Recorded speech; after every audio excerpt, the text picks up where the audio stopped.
Depression के कितने मरीज आसे, हमने भी डिप्रेशन काटा है, हमने भी एंग्जाइटी काटी है, हमने भी नफ्सियाती और रूहानी अवारस काटे हैं।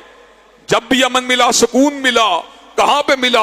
मस्जिद में आके मिला, सजदे में घिर के मिला, हाथों को फैला के मिला, उसकी चौखट के ऊपर अपने आप को झुका के मिला, उसकी बारगाह में आंसुओं गिरा के मिला, नदामत और शर्मिंदगी की आहों को निकाल के मिला। हजरात गिरामी कदर, जब उसके सामने सर को झुकाया गया और उसके सामने सर को बिछाया गया और उसके सामने हाथों को फैलाया गया और उसके सामने कमर को हम किया गया, हजरात गिरामी कदर, उसने गिरते हुए को उठा लिया। वो जो बुझा होता है वो उसको जला देता है, वो जो गिरा होता है उसको उठा लेता है, जो अकड़ा होता है उसको गिरा देता है, और जो बागी होता है उसको मिटा देता है। उसके यहाँ पे कानून ये है, जो रुजू करेगा उसके लिए खैर ही खैर है, जो रुजू करेगा उसके लिए फलाह